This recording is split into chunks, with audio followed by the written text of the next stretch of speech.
And by now, you'd agree that the Ghana card has become so important, more like a lifeline. You nearly cannot do anything in this country, most importantly, digitally without it. And so this morning, we're getting up close with the National Identification Authority, and I'm joined by William Ampoma E. Dallas. He's Acting Head Corporate Affairs at the National Identification Authority. We get to understand what they've been up to, how has it been so far, and especially with the new era.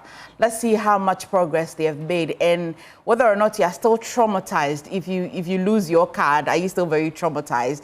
How has the queues been? And so, William, thank you for joining us this morning. How are you doing? And this morning, let me start with that video, of course, which was trending on social media about you throwing out some Goro boys at one of your centers, the Carl Bank Center. So far since you did that, how has the response been? Are they responding to the sacking at all? Right. Thank you so much for having me. And good morning to your viewers. We started getting reports, for some time now. And as management, we decided to take action. And, these Goro boys are operating at our premium centers alone. We wouldn't have had problems if they were just assisting people without fleecing them. But you hear complaints of people taking about 3,000, 5,000, even 10,000 from people, especially those that visit our premium centers to do updates. Sometimes they feel just going there alone to meet the officers will make it impossible for them to do their updates. So going through a middleman will facilitate the process for them.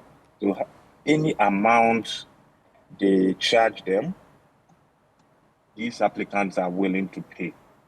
We've also seen an influx of that situation because of the window of opportunity that has been opened to Ghanaians to apply for the Ghana, to be recruited into the Ghana Armed Forces. If you are at a certain age, you are unable to join the Ghana Armed Forces. So we've seen the influx because of this. People are going through dubious means to get their details changed in the system. And as management that is in charge of the nation's most important data, it is incumbent on us. Oh dear, did I lose William? To ensure, please, am I on? You are audible now. Please proceed. Let's try. Great. So, as I was saying, it's incumbent on us as managers of the nation's most important data to ensure we have a credible data. And so we took the initiative to ensure we weed out these Guru boys from our premium centers. It's been fruitful, and we intend continuing with it. We know it's a syndicate, but we are also ready to ensure the practice is nipped in the bud. Okay. You have just mentioned that you notice there's a need for it, especially when there's a window. For example, you cite the military where there's new entry or call for entry. This means that the service becomes more required.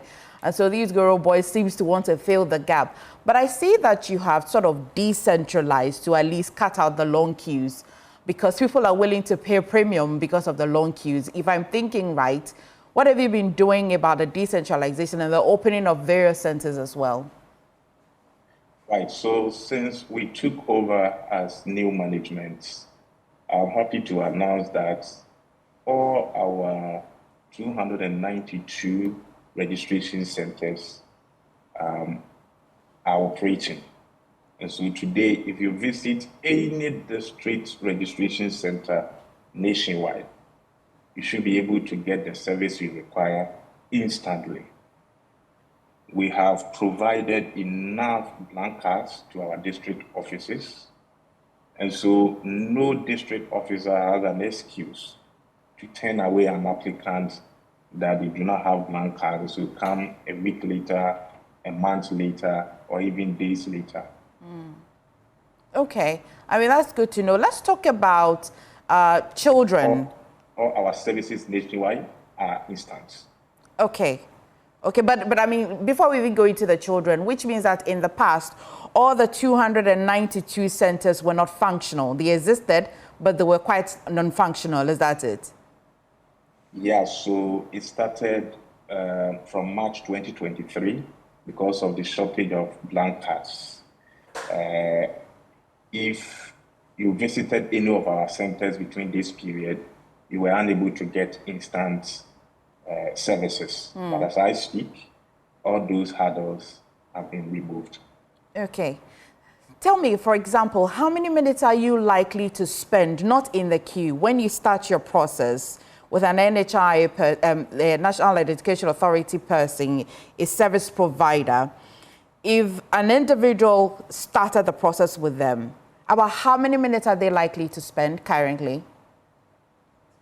Right. So if you visit any of our centers, save the premium centers, it should not take you more than 15 minutes to get your card. Okay, we didn't add the queue, right? When you have to queue. This is when you start the process, particularly. Right. So if you go to any of our district offices, there's about 4 staff operating at the moment. We are looking forward to beefing up, but that is the current situation. Okay. And so they have a limited number they are able to attend to every day. Okay. So, for instance, we have told our officers not to do less than 30 applicants a day. Okay. So, yeah, so if you visit the registration center, the first thing, you get your form, your details filled. Once that is done, if it does not require approval from the head office, they will go ahead, move you to the ATU, the one that is capturing your fingerprints and your iris and all that. I mean, your bio details and then your biometrics.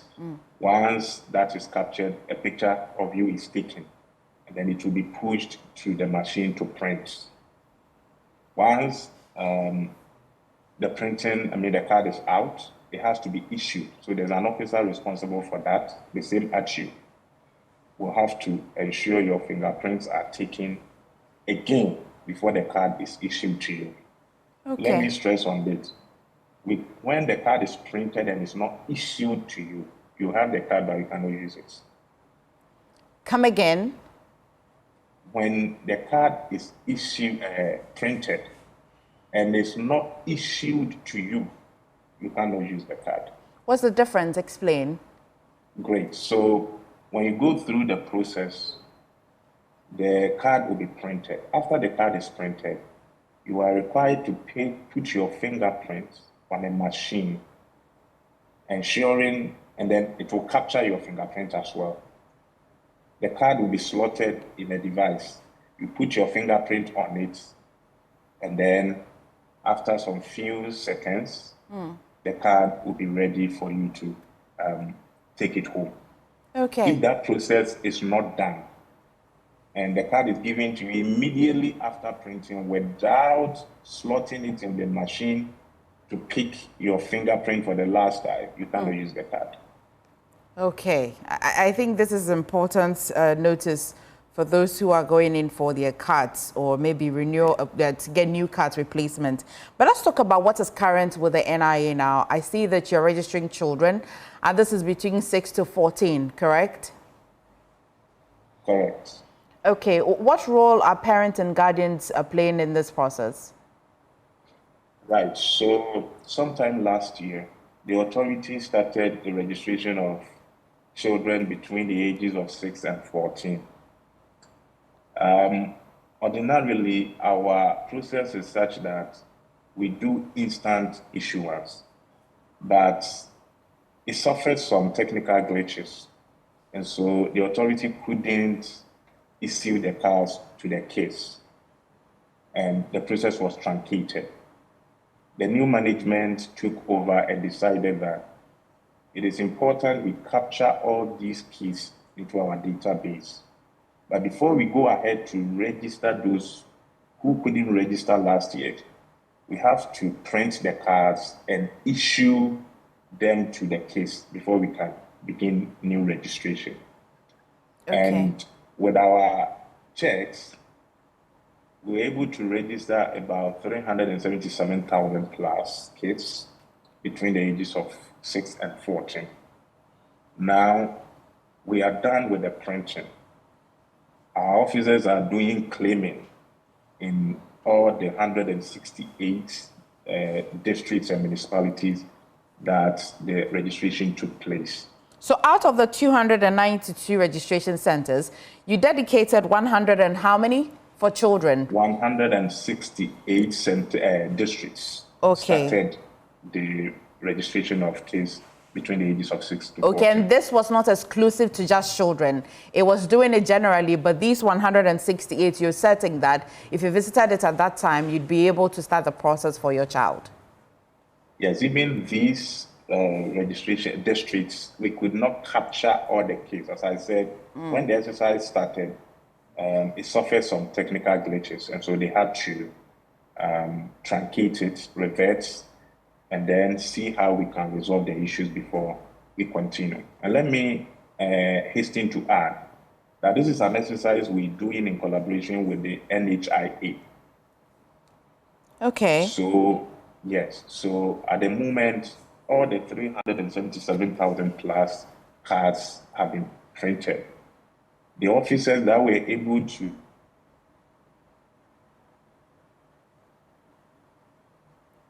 finish with their claiming as of last week Friday, districts that had finished with their claiming have been allowed to do the issuing today. That is 6 October 2025. What role did the NHIA play in this? As the week go by, any district that is also able to finish with the claiming, they will also be allowed to join their colleagues to issue the cards to the kids.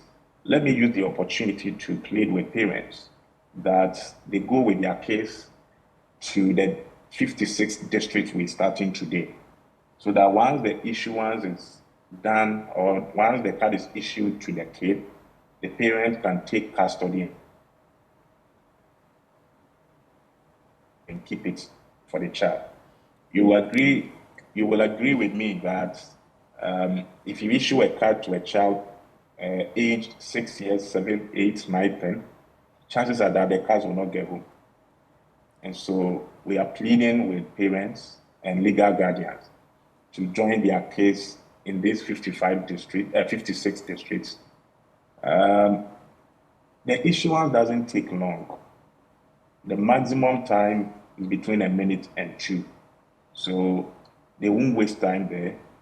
Within a minute or 2, you'll be done with your kid. You can go back to your duties or responsibilities. Okay. So we are begging them to follow their case to the schools. William, 2 things, clarity. The NHIA, what role did they play in this particular process for the children between 6 to 14 as well? And then you reiterate that those who are collecting the issued cards today are those who started the process some time back. You want to exhaust this process before you start with new ones. Any clarity on these 2?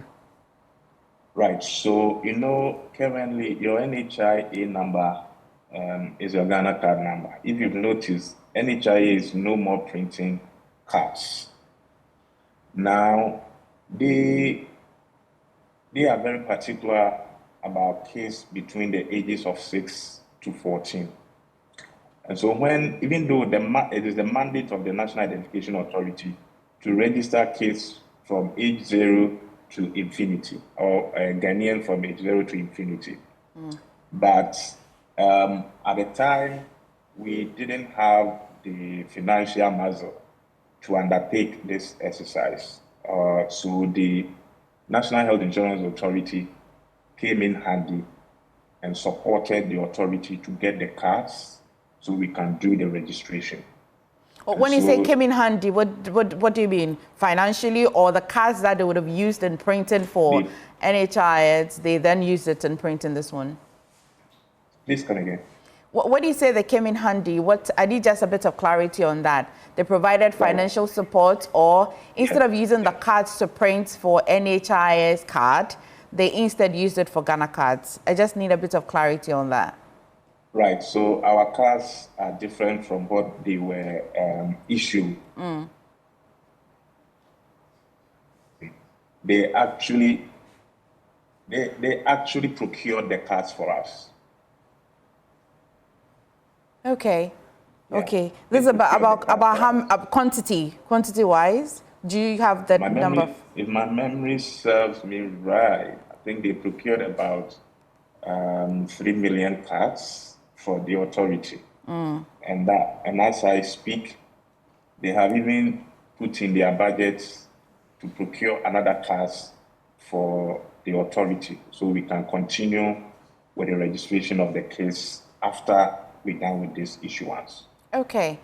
I hear you as well say that the process for the new cohorts would begin after you have issued this one. But how are you ensuring that children in the rural communities are not left behind? Every child must have a card, should they not? Great. So the reason we're doing the exercise in every district, and so we move to the schools to register this case. And so be rest assured that after the issuance, which will span from today to the first week of December, the two authorities will sit down and roll out another plan to go into the various districts and municipalities and the designated registration centers within the schools to register the case. And this time around, we're looking at instant issuance so that we will not go register, bring the records to Accra, print, and go back. It will be a waste of time and resources. Those were some of the glitches that happened during the registration last year. So this time around, we are going in very prepared to ensure that beginning next year, all the kids will be registering will get their cards instantly. Okay, that sounds like music to my ears. Let me understand as well, for everything that you need for an adult to register to get your Ghana card, is it the same for the children as well? And I ask this because of the role of guardians and parents as well. Thank you. So it is true, the same. So if you are bringing your kid, when we start, if you are bringing your kid to get registered, you will need a birth cert or a valid passport. In the absence of this, we have a vouching system where we've trained people, as commissioners of hope. They will assist you to vouch for your kid. If you are already, if you are already registered into our system with a Ghana card, you will be able to register a guarantee or vouch for your kid. If you have not registered, a senior public servant can stand and vouch for the kid. When I say senior public servant, like a police officer, military man, a teacher, a senior, any senior public servants within the community that knows the family can stand in and vouch for the kid. Or even an assemblyman within the catchment area can also vouch for the kid. Okay. Away from the children, let's talk about institutions who have been fully integrated into this Ghana card system. You want to share some with me? Right. So as I speak with you, we have quite a number of institutions on our verification platform. You can talk of the NIA, the Ghana Revenue Authority. You've had a little on-pass with them, right? Yes. As I speak with you, the board chairman for both GRA and NIA, and then the two chief executives have met They have ironed out all the differences. And so there is a roadmap for the payment of what is owed us. I mean, the amount of money they owe to the NIA, they have agreed to pay. And so we are on good terms now, and we are hoping to work together as we go. Clearly, if you look at their own words from 2022, they were clear that, and if you go to my journal online, it's there, that the integration of the Ghana card has increased their revenue to over 80%. So clearly, our platform is helping them to rake in the revenue they desire. And so basically it was just boiled down to the l'argent. It was just money. Yes, you see, let me clear this. Someone will ask, why are you taking money from another government institution? Not someone, me. I will ask. Okay. Right. So, this is a system, and it needs to be maintained so that you can get real-time verification. And so the amount of money we are taking is not like we are charging them for the data. We are charging for the systems we are using to ensure that they get the correct data to collect their revenue. Okay. So that is basically it. Okay. And so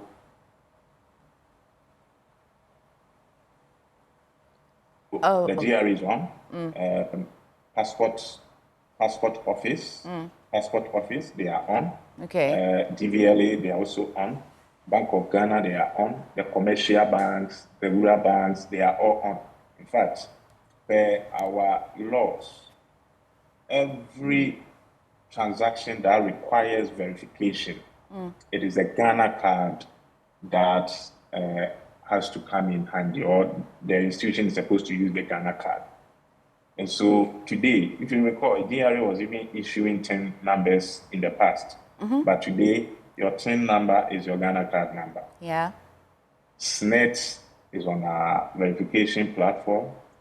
Quite a number, over 100 institutions are on our verification platform. Okay.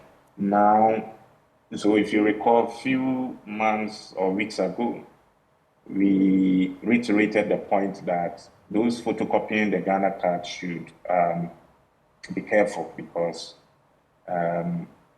if I come to the bank or your institution to perform a transaction that requires verification, and you photocopy my Ghana card, you have not verified me, because you can't even authenticate whether the card that I'm holding is fake or genuine. And so you take me through the process, capture my fingerprints, go into the verification platform to pull my details. You cannot say you have verified the person. And a lot of banks had issues with their customers who procured loan services from them. Now they are chasing them, they can't even find them. Because instead of using the platform, the verification platform, they did photocopies. And just a few weeks ago, there's a bank that wrote to us seeking for the data of a certain gentleman. We went into the system, and the records the bank brought were not in the system. It means the gentleman used a fake identity to secure the loan, and now he's at large. So it's in the interest of the institutions and all of us to do proper biometric verification when you are dealing with someone, or when you are offering services that require verification. Okay. As I speak with you, we are strengthening our laws. And so when Parliament resumes, we are going to put before them some amendments. Okay. And when passed, it will allow us as an authority to sanction institutions that will go ahead to run photocopies of the Ghana card. That's good to know, William. I think that when Parliament resumes and you do this amendment, we'll pick up on this conversation. But thank you as well for joining us on the show this morning. I'm certain that people are quite informed this morning. I'd like to